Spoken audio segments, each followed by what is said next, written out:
Man, yesterday I was like, it's so hot, it's summer, I'm sweating, and today I'm in a long sleeve because it's pouring rain out, and I tell you what temperature it is, but my watch that normally says so just says weather right now. In any case, my name is Kaylee. Welcome to my channel, Dog Ear Page. Today we are going to discuss my reading in August. This is my August reading wrap-up.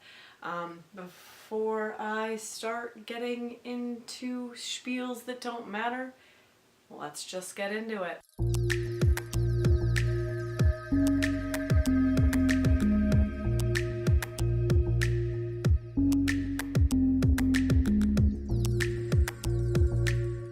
Alright, if you remember from last wrap-up, my July reading wrap-up, I organized this video by graphic novels / comics / mangas and another section of novels, and I go from my least favorite to my most favorite of the month. This month I read 15 books, if you include one that I read 73% of and DNF'd. I'm counting it because 73% of a very large novel is almost the whole novel, but we can say 14 books if you want, and it's going to make an appearance in my video as it is, so let's just count it. 15 books. Without further ado, let's start with the graphic novels. So this month I read 4 graphic novels. All 4 of them were 4 stars, so that's good.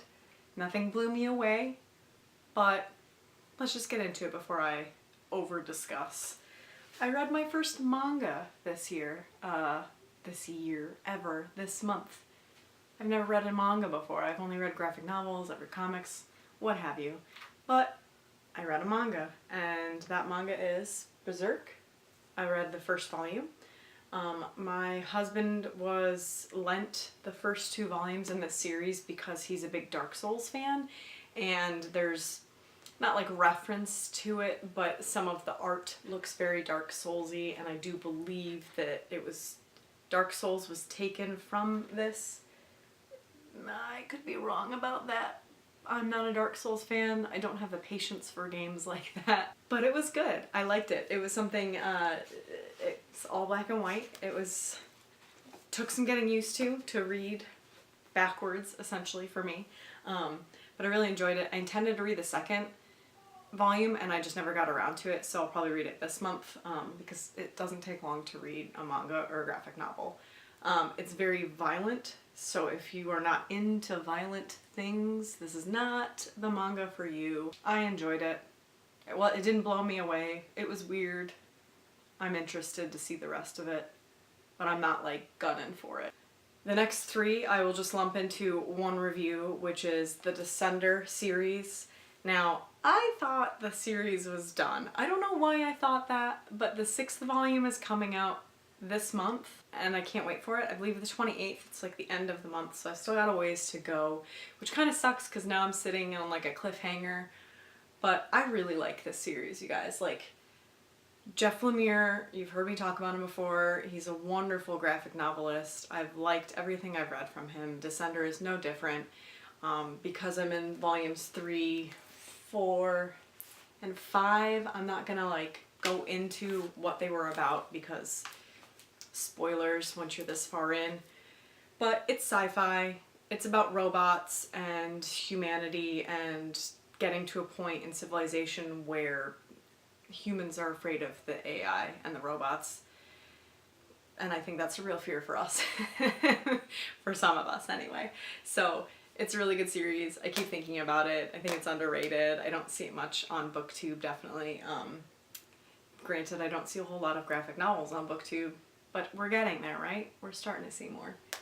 Check it out for sure if you like sci-fi and you like graphic novels. This is one you don't want to miss. I'm like anxious because last time I wore an off-the-shoulder shirt, I was totally effed over by it because it kept sinking below what's appropriate to show on YouTube. And I had to scrap the whole video and start over. I think this one's sticking. Alright, without further ado, I'm putting it off and putting it off because the book that I DNF'd is the one I'm going to talk about first. First and foremost, I read 9 novels this month. 10 if you include this DNF.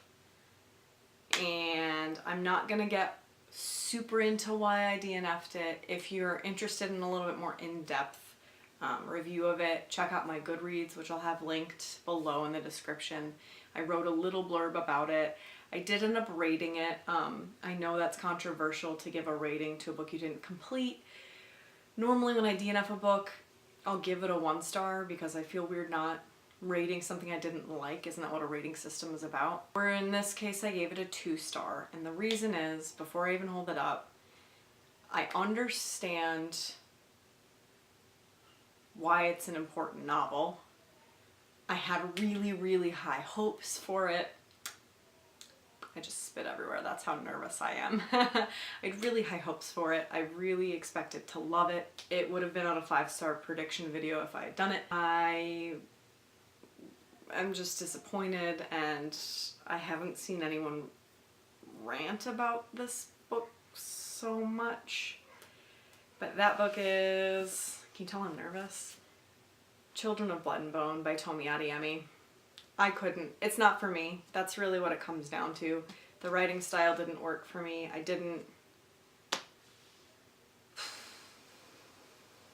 get why people like it, but I don't think that it was something that I was ever going to like. I don't know. Her writing style isn't really for me. I like fast-paced books, and you almost get that with this, except instead of being fast-paced, it reads slowly while skipping through scenes. So I didn't feel like what was happening in it was fleshed out enough for me to start to really care about what was happening. The magic to me wasn't fleshed out enough. It felt convenient at times without explanation as to really the foundations of it. Now, I'm like, oh, I'm not going to talk too much about it, and I can't shut up, but I really, like the first chapter, I was like, this is going to be good. I loved the first chapter, the fight scene,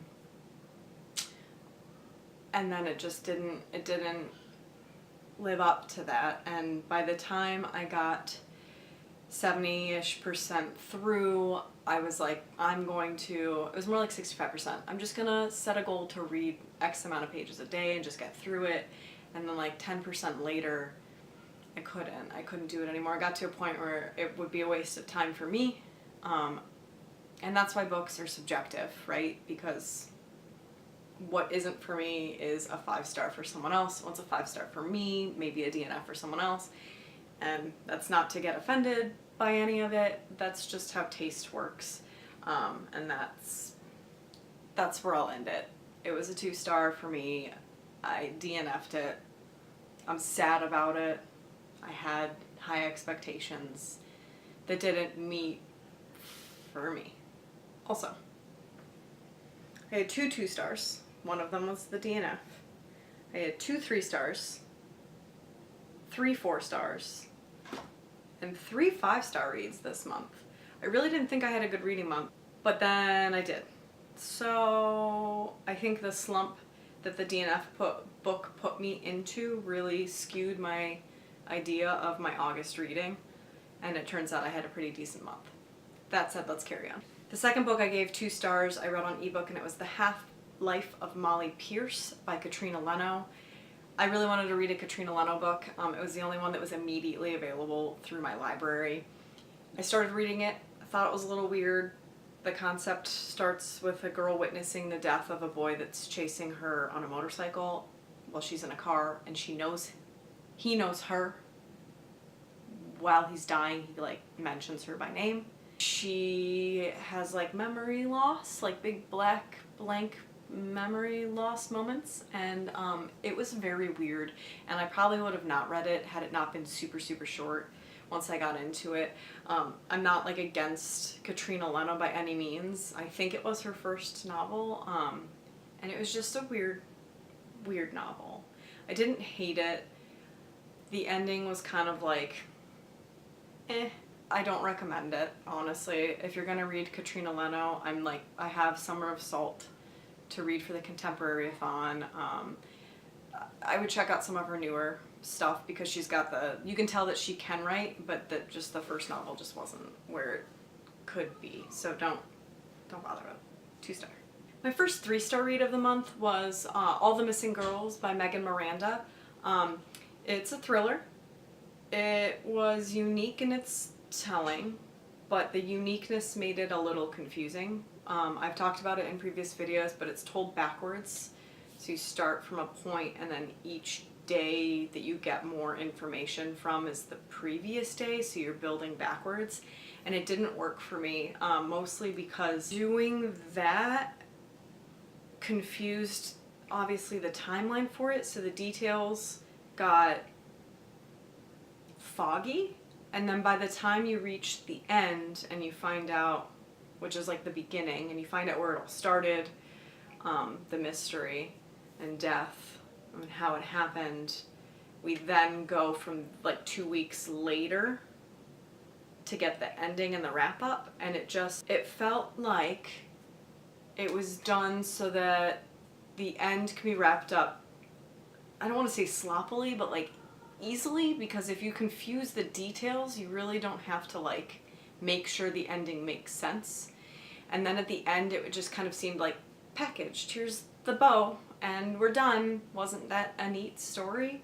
And I didn't care for it, but I didn't hate it. Like, I wanted to read it. I needed to know what happened. Sometimes you don't get that in thrillers, and that would get it a 2-star rating or lower. So I did care, but I didn't care enough. So I gave it a 3-star. It was pretty good. It was unique, as I said, but the ability to confuse a reader isn't really something that I dig. So 3-star. So the next book I also gave a 3-star. I'm still confused about. And I don't mean confused like I was just referring to, where like the storyline didn't make sense to me. I'm confused about how I feel about it. It was weird, and that is The Female of the Species by Mindy McGinnis. I read it in ebook format. I literally finished it yesterday. It's a short YA contemporary thriller-ish. It was fascinating. I liked some of the plot, and I was uncertain about other parts of the plot, and here's what I can say about it. First and foremost, the book is full of things you should be aware of. I don't think I've seen anyone talk about it without mentioning these things, but there are a lot of taboo things. There's animal abuse, there's sexual assault, there's child molestation, there's murder. Like, there's a lot of stuff to unpack while you're reading it. And I really liked how they tackled teenagers and sexual assault and victims, and being cautious and aware and noticing these things happening amongst teenagers.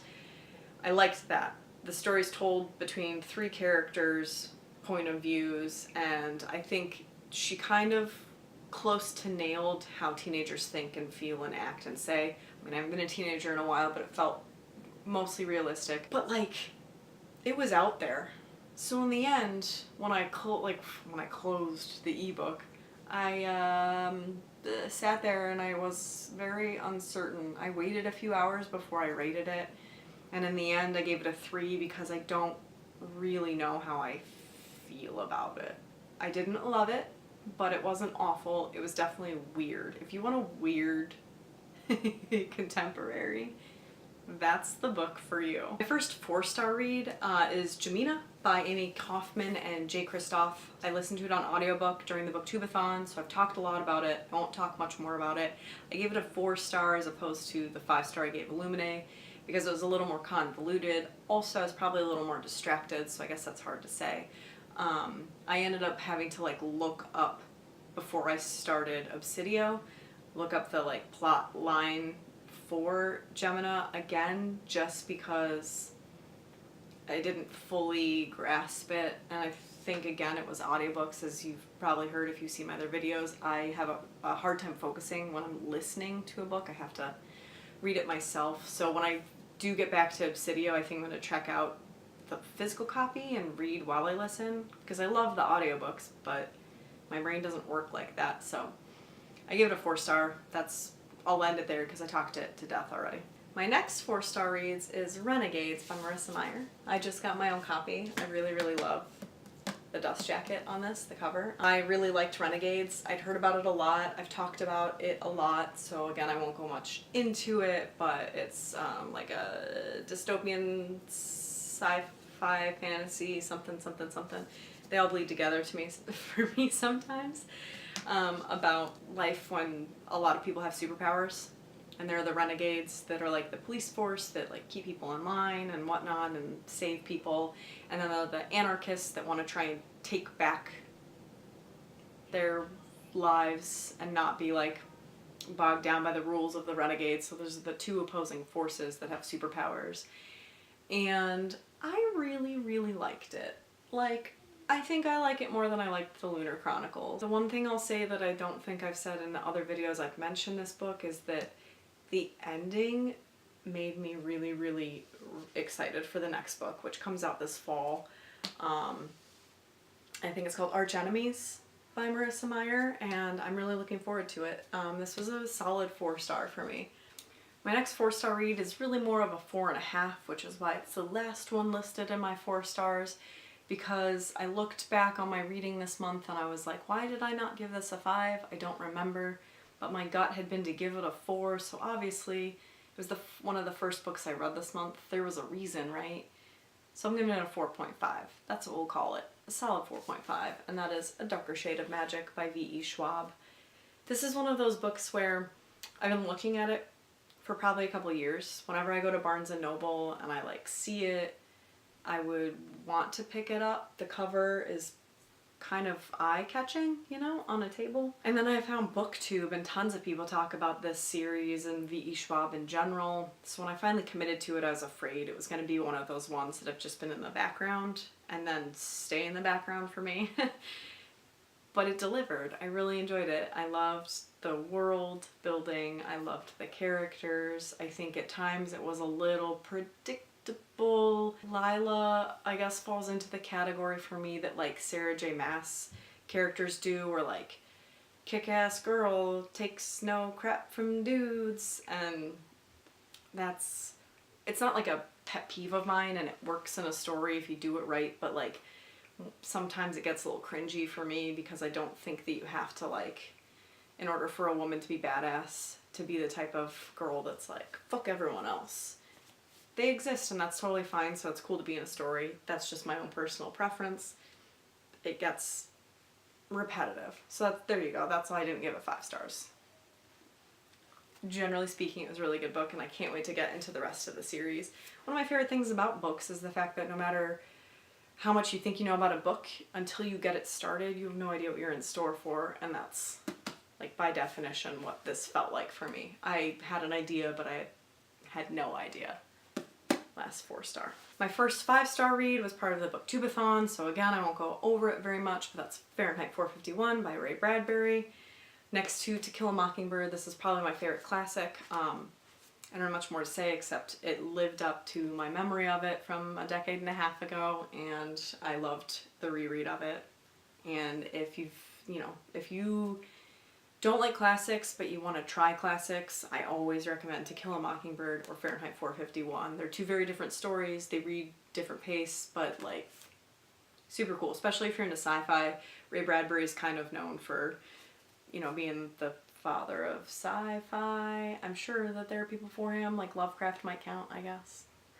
If you like sci-fi and you haven't read anything by Ray Bradbury, check it out. Check out all of his work, literally, any of it. It's all good. My next 5-star read is The Raven Boys by Maggie Stiefvater. I know I have slept on this series. Everybody has read all of them long ago, but I fell in love with this book. The characters, I'm a character kind of person. I loved them all. They all were very distinct from each other. They carried the story through. The ending makes me want to pick up the second book like right now, but I've got other things ahead of it. I don't have much more to say about it because it's just good. And if you're thinking about it, do it. I say that about every book that I like, but that's because I want everybody to read all the good books. It's very dusty. I don't know what the deal is. yeah, Blue, Gansey, Ronan, Noah, they're all such great characters. And I can't wait to read the rest of the books. I hope they don't disappoint. 5 stars. And last but certainly not least, obviously, my favorite read of August, which I didn't expect, but I'm still thinking of how beautiful it was a month later. Cersei by Madeline Miller. I had to own a copy before this hardcover goes out of print or whatever. I had to have it. It is so beautifully written. This mythological story about Cersei, kind of a small character in the mythos, and her side of things and her life and her upbringing and her witchiness, and just everything about it was so beautifully done. I don't know what more to say except that it's going to be hard to beat this year for me. This might be one of the top contenders for best book of the year for me. I checked it out on a whim for Booktubeathon, and I'm glad I did. Alright guys, that's my August wrap up. I hope you enjoyed it. I had a really good reading month. I really thought I didn't, and then I was going through my books on Goodreads and I was like, oh man, I really did have a good month. So I hope you guys also had a really good reading month. I hope September stacks up too. I am excited to watch all of the August wrap-ups that are popping up in my feed right now. If you want to discuss any of the books I've listed, please do so below. Like if you enjoyed the video, subscribe if you're new here. If you want to find me on Goodreads, Instagram, or Twitter, I will have them linked down below. Otherwise, guys, that's it for me. I will see you in the next video. Have a good week. Bye!